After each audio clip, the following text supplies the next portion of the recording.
Buenas noches, vamos a comenzar con la clase de hoy, 15 de septiembre, pero como siempre vamos a darnos un minutito para poner nuestro nombre en el chat grupal y para contabilizar la asistencia, ¿no? Y en 2 minutitos más comenzamos con donde nos habíamos quedado en el tema 7.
Bueno, entonces vamos a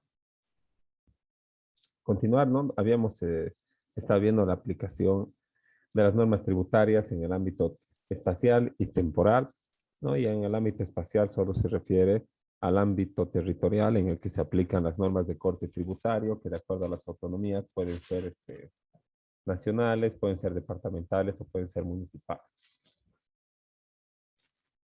Y ya habíamos visto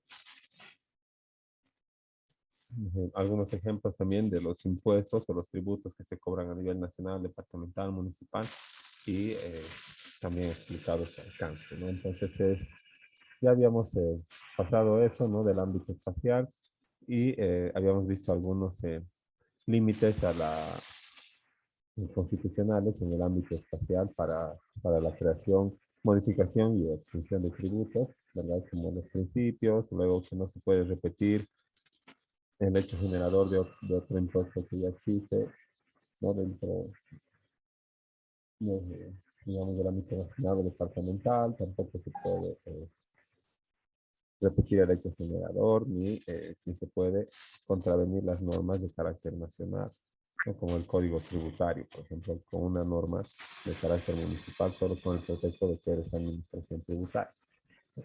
Eso, y pues habíamos visto tres, eh, tres criterios de aplicación eh, de la norma tributaria, ¿verdad? En el que se aplica la ley que se encontraba vigente en el momento de la comisión del perfeccionamiento del hecho generador.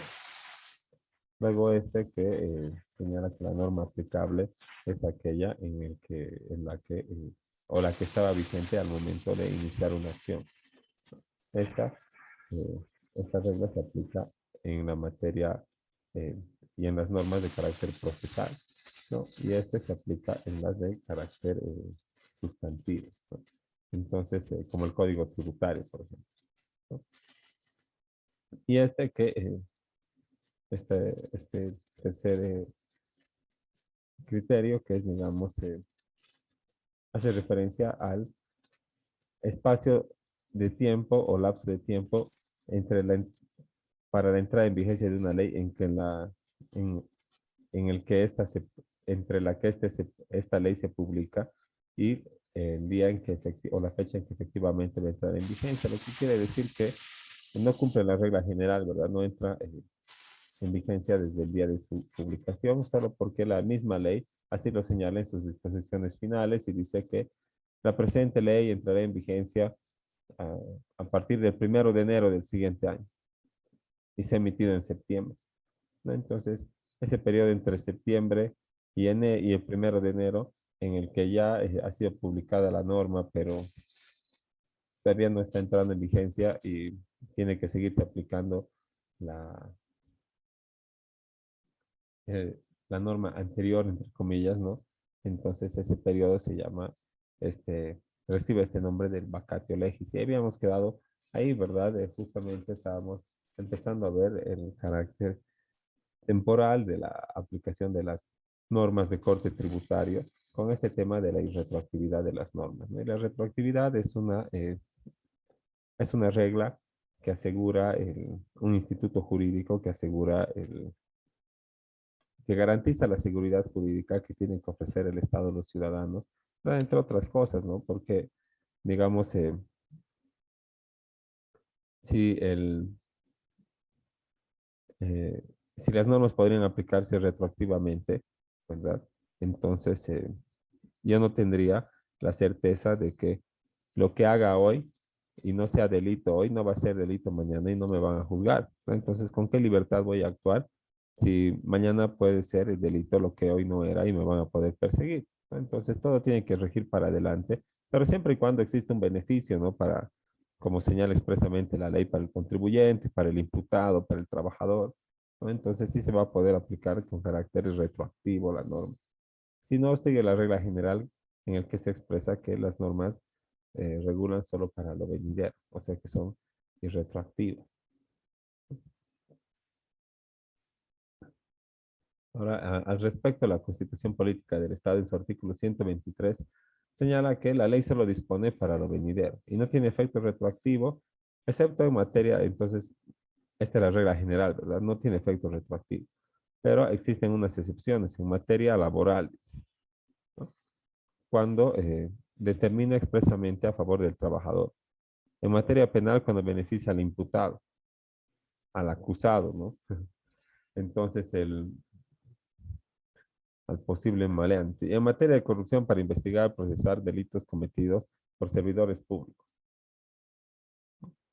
Entonces, solamente en esos casos se aplica retroactivamente la norma, pero el Código Tributario hace, digamos, como un parche a esto, ¿verdad?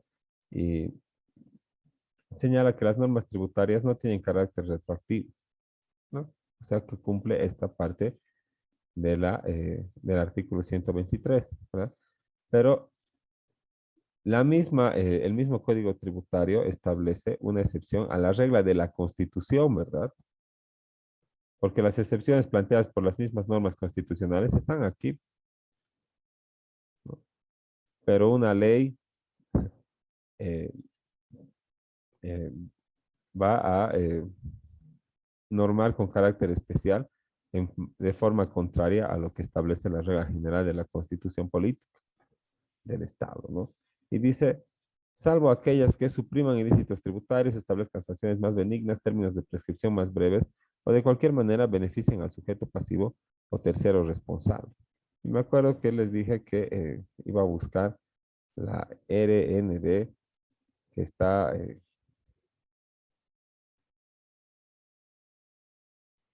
la que están establecidas las, eh, las contravenciones tributarias para que podamos ver, digamos, acá está. Esta vez sí que la he encontrado entonces aquí vamos a ver, digamos, algunas, son todos los incumplimientos a deberes formales, ¿verdad? Aquí no estamos diciendo del deber material, ¿no? A los deberes formales, ¿verdad? Digamos, porque no tiene que ver con el pago, ¿verdad? Son cosas accesorias. Inscribirte en el régimen que te corresponde o permanecer en el régimen correcto. ¿Qué hacen ahora? De clausura, ¿verdad? Desde el 2016. Pero ¿qué hacían en el 2007? Te clausuraban y tu multa era 2.500 UFBs, ¿no? Ahora vamos a, digamos, algo más cercano en el tiempo, ¿no? Dice de presentar declaraciones juradas. Desde el 2016, ¿verdad? Si tú no presentas en plazo, si eres persona natural, 50 UFBs de multa. Si eres persona jurídica, 100 UFBs de multa. Pero el 2015, si eras persona jurídica, 400 UFBs de multa. Y si eras persona natural, 150 UFBs de multa. Entonces, mucho más, pues 300% más, ¿no? Ahora, cuando aquí el Código Tributario dice que el, establezcan sanciones más benignas, ¿verdad? Para la excepción, dice va a tener carácter retroactivo cuando establezca sanciones más benignas, ¿no? Y ¿qué pasa si a nuestro cliente le están, eh, le están queriendo sancionar por una por una no presentación de declaración jurada, ¿verdad? Que era de la gestión 2015. Y le están diciendo, no, no has presentado en plazo el periodo abril 2015 y por eso tiene 150 UFBs de multa, porque era la ley que estaba vigente en ese momento. Entonces tú vas a decir, no, pero el Código Tributario dice en el artículo 150 que si me beneficia, ¿verdad? Si establece una sanción más benigna, si me beneficia, se tiene que aplicar con carácter retroactivo la norma, ¿no? Lo que quiere decir que a esta deuda, o bueno, a este incumplimiento del 2015, yo puedo hacer que se aplique solamente estos 50 UFBs de multa, ¿verdad? Y no los 150 que correspondería de acuerdo a la norma que estaba vigente en ese momento, ¿no? Entonces, en esos casos en que beneficia, ¿verdad?, al contribuyente, sí se aplica de manera retroactiva. Después se aplica solamente para lo venidero, ¿no? Y bueno, así establece bueno, desde el 2016, la RND 103316, ¿no? Establece el nuevo régimen de sanciones y en esta versión, pues, en particular que yo la tengo, también están las anteriores sanciones de acuerdo a las RNDs del 2007 y del 2015, ¿no? Entonces, y están todos los incumplimientos, ¿no? Sirve para todos los contribuyentes también, ¿no? Y vamos a ver al momento de revisar los ilícitos tributarios, los principales. Ahora, bueno, esto eh, como ejemplo, ¿no? Para la aplicación retroactiva de la norma de carácter tributaria, o sea, la excepción que plantea la norma a la regla general que establece el 123 de la Constitución. Y bueno, aquí algunos ejemplos de constituciones que también establecen la aplicación eh, o la regla general de la irretroactividad de la norma y en algunos casos incluso establecen de la norma tributaria expresamente, ¿verdad? Bueno, en México eso es más genérico que nada, ¿verdad? Y dice, ninguna ley se le dará efecto retroactivo. Obviamente hay que entender entre ellas las leyes de corte tributario, ¿verdad? Ahora en el Brasil señala, sin perjuicio de otras garantías, está prohibido a los municipios cobrar tributos en base a hechos imponibles ocurridos antes del inicio de la vigencia de la ley. ¿Qué quiere decir eso? No puedes crear tributos, ¿verdad? Y aplicarlos hacia atrás, ¿no? Como con carácter retroactivo. Y en Colombia dice el sistema tributario se funda en principios de equidad y eficiencia y la ley tributaria no se aplicará con retroactividad. Pero bueno, como hemos visto en nuestra constitución política, se omite la materia tributaria y pero se salva con el artículo 150 del Código Tributario, ¿no? Y eh, eso en cuanto a la aplicación o no retroactiva de las normas de corte tributario. Y bueno, vamos a ver cómo es que, cómo es que se ha complicado esta aplicación o esta interpretación eh, con,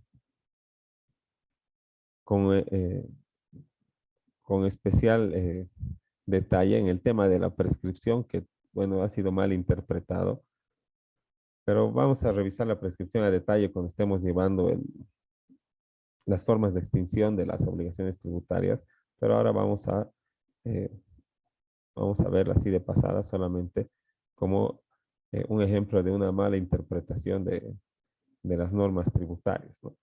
Ahora vamos avanzando, ¿no? En lo que nos toca y es la ultraactividad de las normas tributarias. Y bueno, de acuerdo a los primeros semestres y lo que siempre nos enseñan, ¿no? Eh, nos enseñan siempre esto, ¿verdad? La regla general esta de que la ley solamente rige para lo venidero, ¿no? Y que nunca rige para atrás. Pero también eh, nos hablan de esto que es la ultraactividad de las normas. Eso que estábamos revisando era retroactividad y retroactividad de las normas en general y de las normas tributarias en particular, ¿no? Pero también hay otro carácter de aplicación en el ámbito temporal y es la ultraactividad de las normas tributarias, ¿no? Y de las normas en general, ¿no? Ahora, la ultraactividad de la norma se produce cuando, cuando una norma que ya ha sido derogada o abrogada tiene que ser aplicada eh, después de la fecha en que ha sido derogada o abrogada, ¿verdad? Para resolver hechos cometidos durante su vigencia. O sea, tienes que sacar de la tumba la ley y hacerla revivir para que resuelva los hechos que están pendientes de resolución, pero que se han cometido en vigencia de esa ley que ya está derogada o abrogada. Esa es la ultraactividad, ¿no? Y en la diapositiva señala que cuando una ley derogada sigue produciendo efectos y sobrevive por algunos casos, para algunos casos concretos, como en el caso de las leyes procesales, ¿no? Puesto que las actuaciones y diligencias deben regirse por la ley vigente al tiempo de su iniciación, ¿no? Y bueno, la ley procesal es un muy buen ejemplo y también en nuestra economía procesal, aquí en Bolivia, en nuestras leyes, eh, todavía es relativamente nuevo el Código Procesal Civil, la Ley 439, ha entrado en vigencia plena recién en 2014, ¿no? Entonces, en los juzgados todavía hay juicios o procesos civiles que han sido iniciados con la vigencia de la anterior ley, que creo que era la ley 1770, 1760 del Código de Procedimiento Civil, ¿no? Entonces, como ya se ha iniciado con ese procedimiento, ¿verdad? Ya no pueden adecuarse las causas al nuevo Código Procesal Civil, a la Ley 439. Tienen que acabarse de tramitar con el anterior Código Procesal. Lo propio ha pasado en la materia penal cuando ha venido el nuevo Código Procesal Penal, que así se llama, pero ya no es tan nuevo, ¿verdad? Y por eso existen todavía juzgados liquidadores para procesos que se están llevando a cabo con ese código, con el código que ya está abrogado, ¿no? Entonces es una aplicación, digamos, es una vigencia más allá de la derogación o la abrogación de una norma, pero es una aplicación necesaria para poder resolver casos concretos. Entonces, esta aplicación ultraactiva se efectúa siempre a hechos, relaciones y situaciones que ocurren el, cuando o bueno, que siguen haciéndose valer como en los temas procesales, una vez que ya la vigencia de la norma ha, ha concluido o ha terminado la aplicación de la misma, ¿no? Y En el contexto tributario boliviano, podemos encontrar la aplicación ultraactiva de la norma cuando se fiscalizan periodos y obligaciones tributarias aquecidos en vigencia del anterior Código Tributario, ahora derogado, pero cuyas normas se continúan aplicando para esos casos en concreto, ¿no? Aunque ya casi no existen, ¿verdad? Porque el Código Tributario ya es del 2003, ¿no? Pero eh, sí, sí se aplicaba, ¿verdad? Para los casos que tenían que se habían iniciado o que habían acaecido en la vigencia de de la anterior ley o del anterior código tributario, que era la ley 1340. ¿No?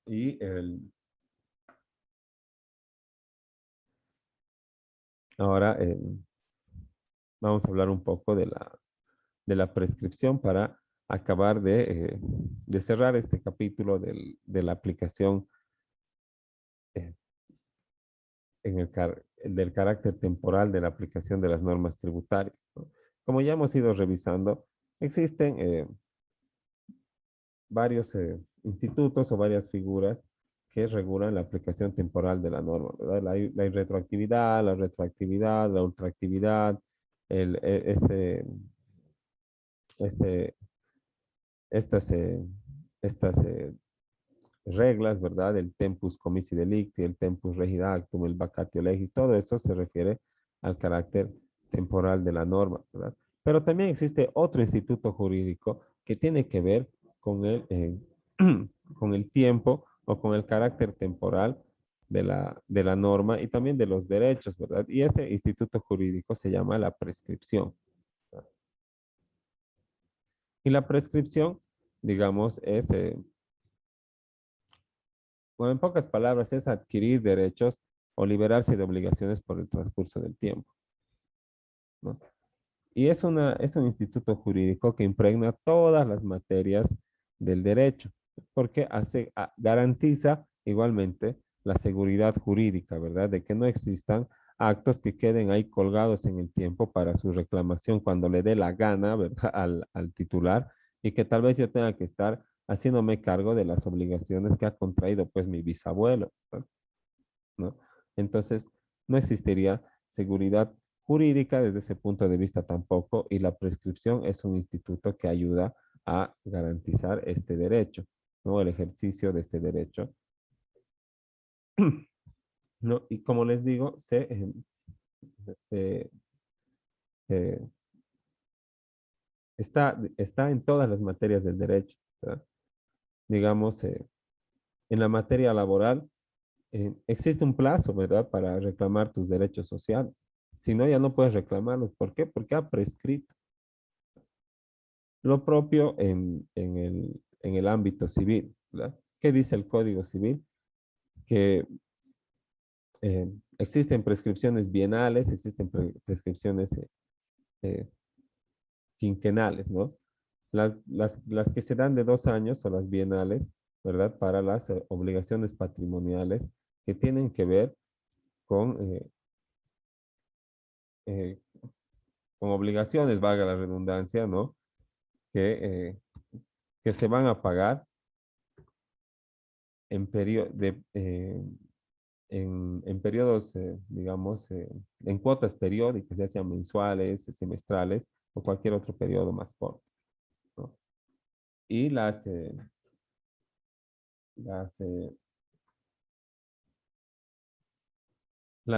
quinquenales, ¿verdad? ¿Qué quiere decir? Que en 5 años tú pierdes el derecho de reclamar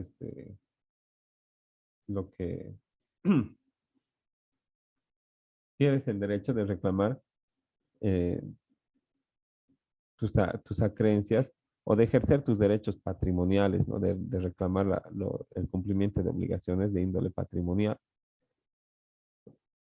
¿Por qué? Por el transcurso del tiempo, porque te has dormido o porque tal vez no has necesitado, ¿verdad? Entonces, prescribe pues, y ya no puedes reclamar, ¿verdad?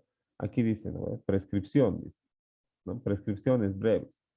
Los derechos patrimoniales se extinguen por prescripción en el plazo de 5 años. ¿Qué quiere decir? Que si yo te debo a vos y tú 5 años no me cobras, prescribió pues tu derecho. 5 años desde cuándo? 5 años a partir de que tú tenías derecho de reclamar, ¿no? Por ejemplo, hemos contratado, tú me has prestado plata y yo te tenía que pagar como fecha límite hasta el 30 de diciembre. Entonces, y te tenía que pagar, no sé, o en un monto o en cuotas, pero no establecía nada el contrato con el respecto a incumplimientos, ¿no? Anteriores, solamente al incumplimiento del contrato, ¿no? Entonces, desde esa fecha del 30 de diciembre al día siguiente, que tú ya podías reclamar, ahí empieza a correr la prescripción. Si desde esa fecha 5 años ha pasado y tú no has hecho ninguna acción para reclamar tu plata, entonces se extingue tu derecho. Pues, y aunque tú inicies el juicio, yo puedo solamente oponer un memorial y decir, ya ha prescrito, ¿no ve? Eh, señor juez, excepción de prescripción por el transcurso del tiempo, dada la fecha, ¿no ve? Del vencimiento del contrato y la fecha del inicio de la demanda y listo. Y si quiero, puedo ir a contar plata bailando caporal en tu delante y tú no puedes obligarme a pagar, ¿no? Pero hay otras prescripciones más breves también, de 2 años, ¿verdad? ¿Y qué dice acá?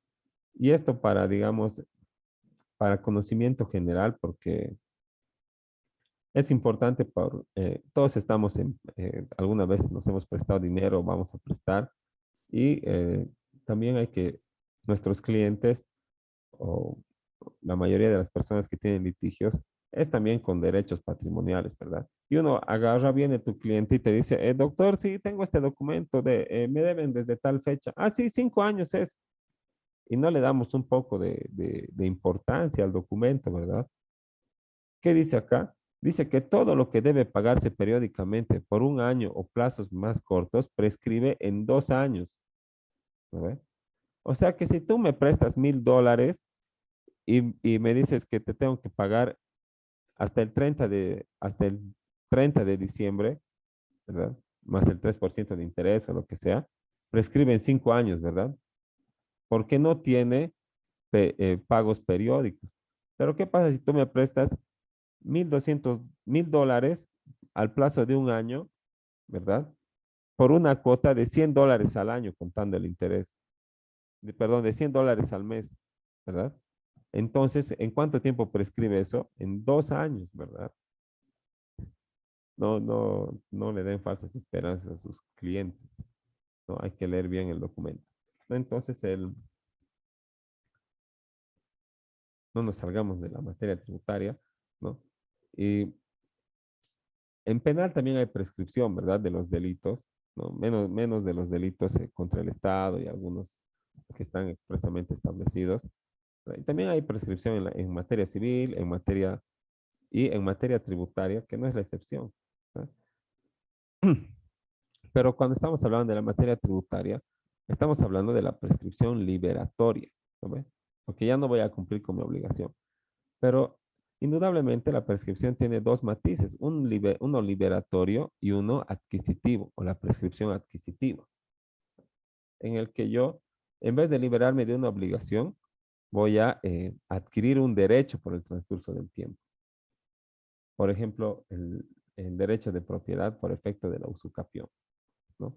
Y bueno, ya se nos va a acabar el tiempo en este momento, así que eh, vamos a continuar desde este punto a la vuelta del receso en unos 5 o 10 minutitos, pero si hasta acá no ha quedado algo claro o existe, digamos, un cabo suelto o algún comentario o consulta, entonces nos escuchamos y podemos resolver la misma.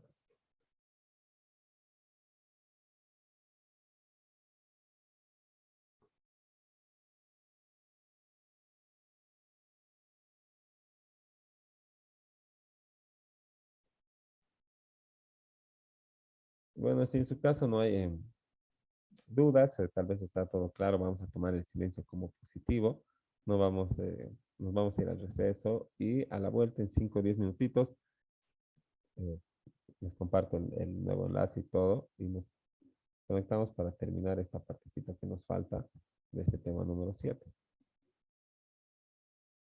Hasta luego.